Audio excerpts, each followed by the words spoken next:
Phone అక్కడ లేదు officer, నా దగ్గరుంది.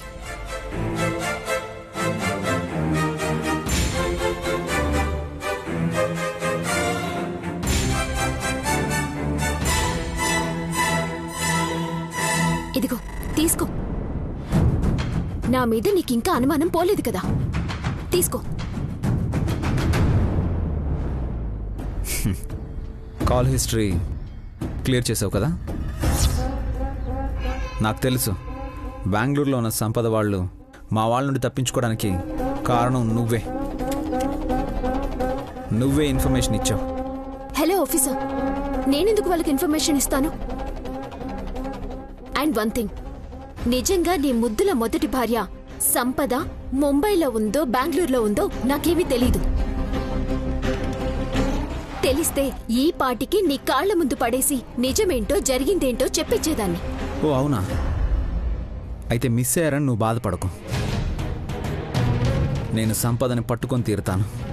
నిన్ను తన్ని పక్కపక్కన నుంచోబెట్టి నిజమేంటో మీ ఇద్దరి నుంచే కక్కిస్తాను.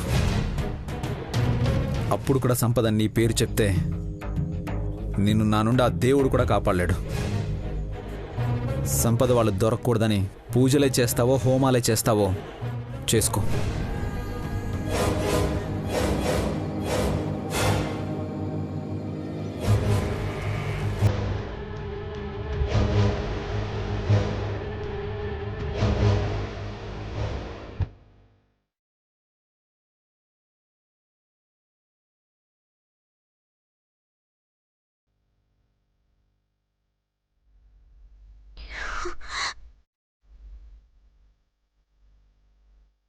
రే కన్నయ్య, మీ నాన్నకి నా మీద కోపం రోజు రోజుకు పెరిగిపోతుందిరా. అసలు మీ నాన్న ఇలా తయారవ్వటానికి, ఈ ఇల్లు ఇలా అవ్వటానికి కారణం మీ అమ్మ చేసిన మోసం.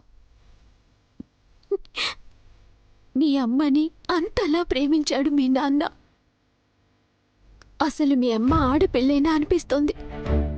తాళి కట్టి ప్రాణంగా చూసుకున్న భర్తని నవమాసాలు మోసి కన్న నిన్ను వదిలేసి వెళ్ళిపోయింది. కనీసం నువ్వు ఎలా ఉన్నావో అని తెలుసుకునే ప్రయత్నం కూడా మీ అమ్మ చేయలేదు. మీ అమ్మని మాత్రం వదిలిపెట్టను కన్నయ్య. నేను ఏ తప్పు చేయలేదని ప్రూవ్ చేసుకుంటాను. నేను తప్పు చేయలేదని ప్రూవ్ చేసుకోవడానికే కాదు,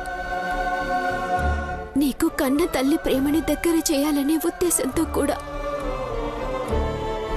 కన్న తల్లి ప్రేమ దూరమైతే ఆ బాధ ఎలా ఉంటుందో నాకు తెలుసు కాబట్టి ఇక్కడికొచ్చాక ఇంతలా ప్రేమలు పంచే కుటుంబాన్ని, తల్లిదండ్రుల ప్రేమని దూరం చేసుకొని మా నాన్న ఎంత బాధపడుతున్నాడో అర్థమవుతుంది. నీకు అలాంటి బాధ రానివ్వను కన్నయ్య. నీకు ఊహ తెలిసేలోపు నిన్ను మీ అమ్మ ఒడిలో ఉంచుతాను. తల్లి బిడ్డల బంధం ఎంత గొప్పదో మీ అమ్మకి తెలిసేలా చేస్తాను. ఆ రోజు తప్పకుండా వస్తుంది కన్నయ్య. వాళ్ళ ద్వారా మీ అమ్మని మీ నాన్న కంటే ముందు నేనే పట్టుకుంటాను. మీ అమ్మ బెంగళూరులో ఉందని మీ నాన్న చెప్పాడుగా, అక్కడ నా ఫ్రెండ్స్ ఎవరున్నారో కనుక్కుంటాను. వాళ్ళ ద్వారా మీ అమ్మని మీ నాన్న కంటే ముందు నేనే పట్టుకుంటాను.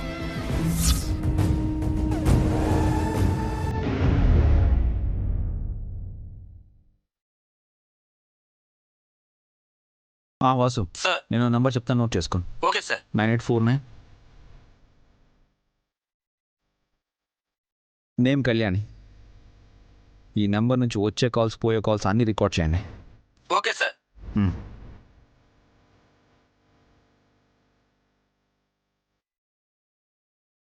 సోప్ ఎక్కడ పెట్టాను? ఏంటి మళ్ళీ సంపదకి కాల్ చేస్తున్నావా? అవును, చేశాను. ఆవిడ గారు చేసిన ఘనకార్యానికి నాకు కోపం ఆగడం లేదు, అందుకే కాల్ చేశాను. బట్ ఏం లాభం, ఇంకా స్విచ్ ఆఫ్ అనే వస్తుంది.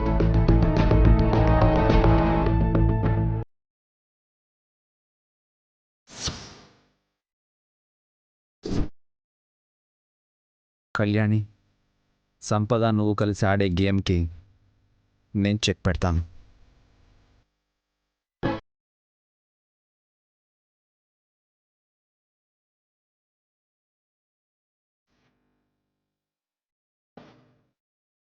వెళ్ళాల్సింది మేము కాదు, మీరు. పార్వతనేని శివ పార్వతి గారు, పార్వతనేని శివ పార్వతి గారు ఈ ఇంట్లో ఉంటాం. బయటికి వెళ్ళం అనేవాళ్ళు ఎవరైనా ఉంటే నా బిడ్డను దాటుకొని వెళ్ళండి. అప్పుడు ఈ ఇంట్లోనే ఉండొచ్చు. నేను ఆవేశంలో నిర్ణయం తీసుకోలేదు, ఆలోచించే ఈ నిర్ణయం తీసుకున్నాను. నా నిర్ణయానికి ఎవరైనా అడ్డుపడితే కళ్యాణి మీద ఒట్టే. ఈ గోడ ఇలాగే ఉంటుంది. తాగమన్నానా?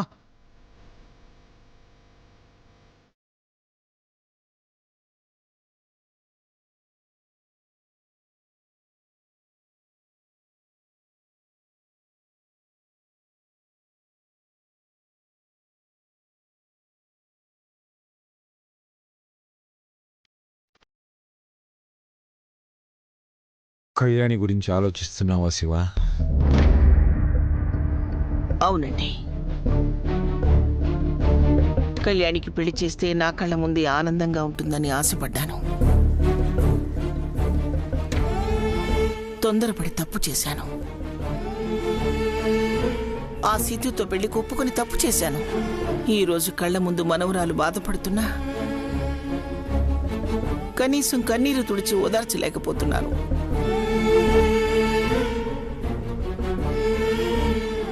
రోజు రోజుకి శౌర్య కళ్యాణి పట్ల కఠినంగా తయారవుతున్నాడు, బాధ పెడుతున్నాడు. తను కళ్యాణికి భర్త అన్న విషయం మర్చిపోయి రక్షక భటులు దొంగల్ని శిక్షించినట్టు శిక్షిస్తున్నాడు. నాకు అదే బాధగా ఉంది శివ. చిన్న వయసులోనే కళ్యాణికి ఆ దేవుడు ఎన్ని కష్టాలు పెడుతున్నాడు. దేవుడు కళ్యాణి వైపు ఉన్నాడు కాబట్టి సిద్ధుతో పెళ్లి కాలేదండి.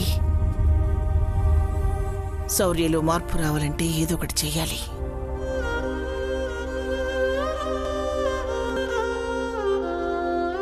ఒక పని చేద్దామండి. ఏంటి శివ? పంచాయతీ పెద్దల్ని పిలిచి వాళ్ళ ముందు శౌర్యని కళ్యాణిని నిలబెడదాం.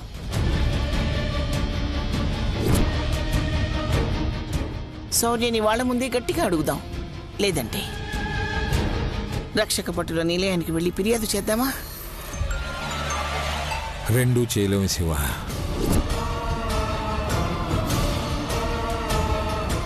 పంచాయతీలో పెద్దలెవరు? ఈ ఊళ్ళో ఉన్న 4 భూస్వాములు. వాళ్ళకు మనం ఎంత చెబితే అంత.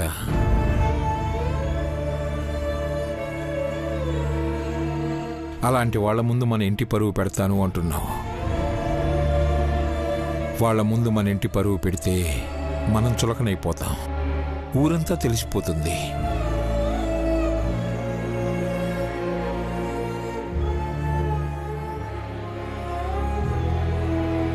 నువ్వు అన్నట్లు రక్షక భటులకు ఫిర్యాదు చేద్దామంటే నీ మనవడే పెద్ద పోలీస్ ఆఫీసరు.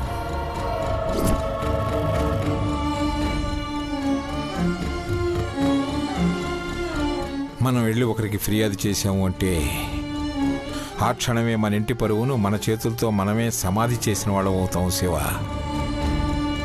శౌర్య కూడా నీ మనవడే, తప్పు చేస్తుండొచ్చు. కానీ తప్పటడుగు వేయకుండా పెద్దవాళ్ళం మనమే కదా చూసుకోవాల్సింది. నిజమేనండి, మీలా నేను ఆలోచించలేకపోయాను. కళ్యాణి కళ్ళల్లో నీళ్లు చూడగానే కోపంతో నిర్ణయం తీసుకోబోయాను. ఆ దేవుడు కూడా బాధలు భరించే వాళ్ళకి ఎక్కువ బాధలు పెడతాడనుకుంటాను.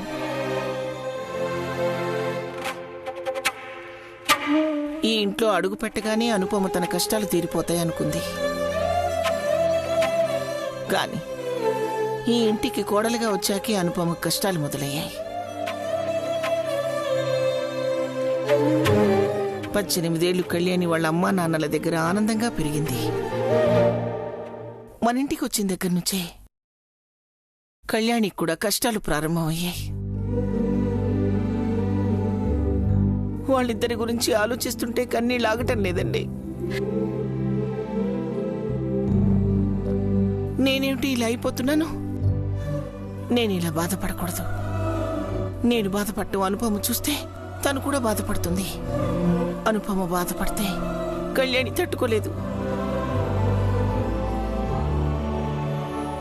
అందరూ కళ్యాణిని చిన్నపిల్ల చిన్నపిల్ల అంటున్నాం. అది వయసులోనే చిన్నపిల్ల. బాధను భరించటంలో తను భూదేవండి. అది అనుపమ కోసం, మన ఇంటి పరువు కోసం ఎన్ని కష్టాలు ఎదుర్కోవటానికైనా సిద్ధపడిందండి. నిజమే శివ, ఎంతైనా కళ్యాణి నీ మనవరాలు కదా. అందుకే ఆ మాత్రం ధైర్యంగా మొండిగా ఉండి తట్టుకొని నిలబడుతుంది. అత్తయ్య, భోజనం రెడీ.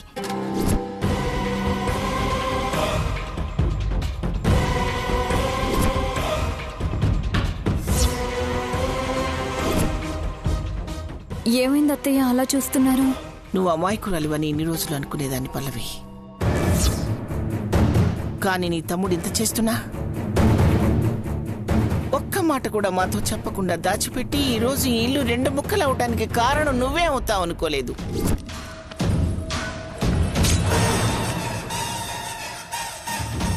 ఆయన నిన్ను క్షమించి ఎందుకు వదిలేశానో తెలుసా? నీ ఒక్కదానిదే తప్పులేదు కాబట్టి. నిజం తెలిసిన అనుపమ, కళ్యాణిలు చెప్పకుండా నిజం దాచారు కాబట్టి. వాళ్ళు ఈ ఇంటి పరువు పోకూడదని నిజం దాస్తే నువ్వు నీ తమ్ముడి భవిష్యత్తు కోసం నిజం దాచావు, అవునా? నన్ను క్షమించండి అత్తయ్య. నిజంగా నా తమ్ముడు ఇలా చేస్తాడని కానీ చేయబోతున్నట్టు గానీ నాకేం తెలియదు అత్తయ్య. వాడి తోడబుట్టిన దాన్నైనా నాకేం చెప్పలేదు. చాలా సీక్రెట్ గా దాచాడు.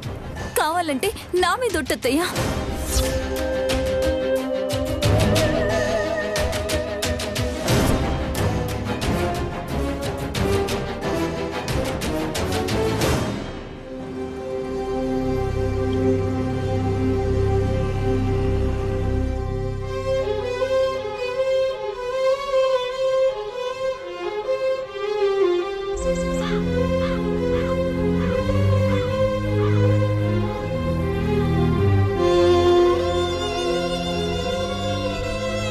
శామ్, అక్కడ ఒక టాయిలెట్ ఉంది. Sir, sir. ಹೇಳಿ. To let board. ನೀವು ಇಬ್ಬರ ಕಪಲ? ಗಂಡ ಹೆಂಡತಿ ಅಲ್ವಾ? We don't know Kannada sir. ತೆಲುಂಗ ತಮಿಳ? తెలుగు సార్. ಹೌದಾ? ವೈಫ್ ಅಂಡ್ ಹಸ್ಬೆಂಡ್ ದಾನಾ ಅಂತ ಕೇಳ್ತಾ ಇದ್ದೀನಿ. అవును సార్. ಸಂತೋಷಂ. ಬನ್ನಿ ಬನ್ನಿ ಬನ್ನಿ. పద.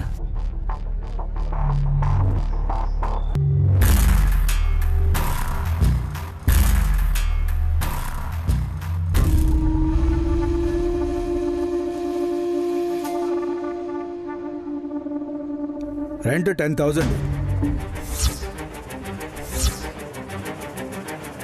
ಸಿದ್ದು ಹೊತ್ತು ಇಂಕೋ ಇಲ್ಲು చూద్దాం.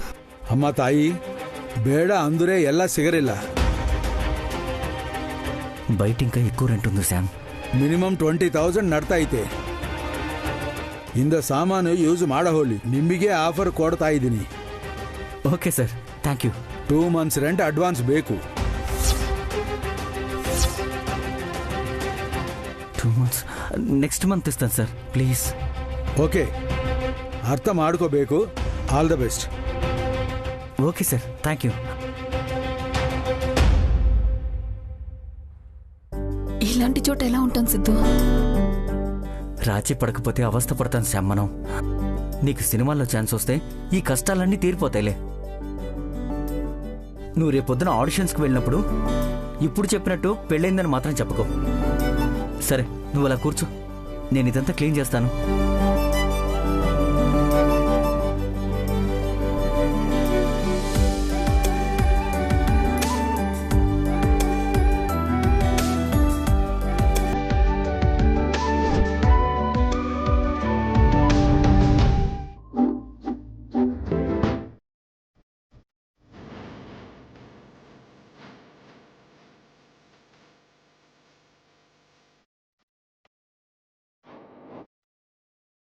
మా అమ్మని నువ్వు మళ్ళీ నాకు దగ్గర చేసావనుపమా.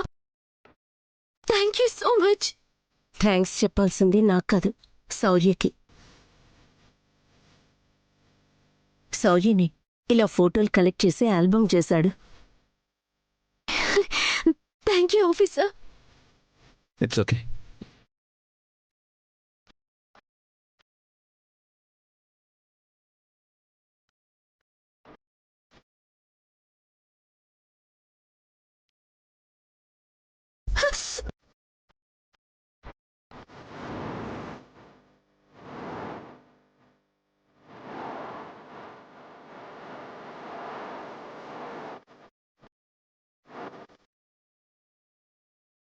నేనింటికొచ్చిన దగ్గర నుంచి ఆఫీసర్ నాతో మంచి ఫ్రెండ్లా ఉండేవాడు. కానీ ఇప్పుడు నన్ను చూస్తేనే మండిపోతున్నాడు. దీనంతటికీ కారణం ఆ సంపద. అది దొరికితే కానీ ఆఫీసర్ మళ్ళీ ఇంతకు ముందు ఆఫీసర్లా మారడేమో.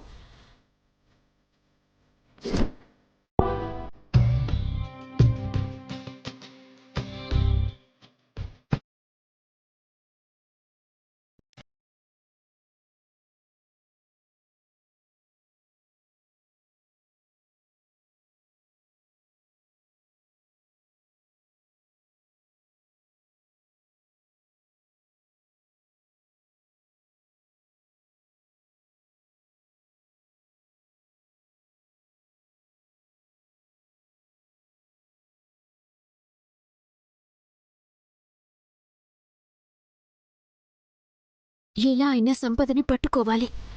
కానీ ఎలా? ఎవరికైనా పంపించడానికి సంపద ఫోటో కూడా నా దగ్గర లేదు.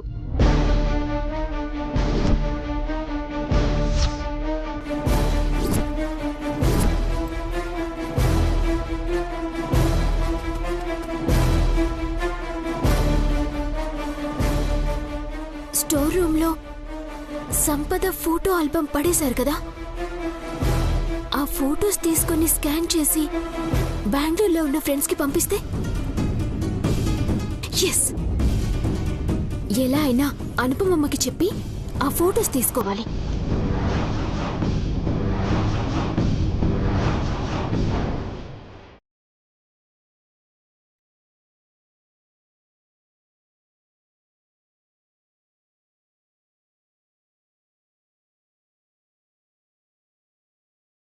ఎక్కడికి? తులసమ్మకి పూజ చేయడానికి అత్తయ్య. కొంచెం సేపు ఆగి చేయొచ్చులే పూజ. రాహుకాలం వచ్చేస్తుంది అత్తయ్య, ఇప్పుడే చేయాలి.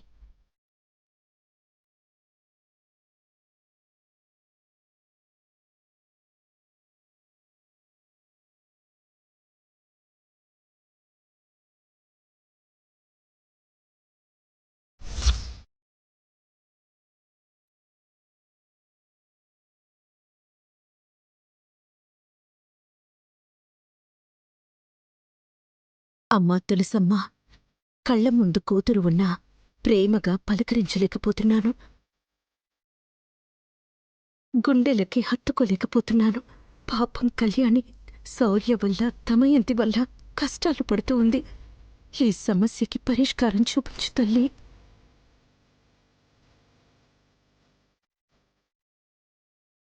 అమ్మా, నేను చెప్పేది జాగ్రత్తగా విను. సంపద దొరికితే కానీ ప్రాబ్లం సాల్వ్ అవ్వవమ్మా. సంపద ఫోటోలు నాకు కావాలి. అవి స్టోర్ రూమ్లో ఉన్నాయి. అవి ఎలా అయినా నా చేతికి అందేలా చేయమ్మా.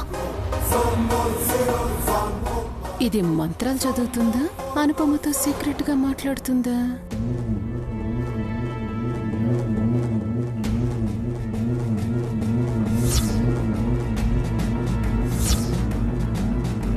ఎంత వస్తుంది?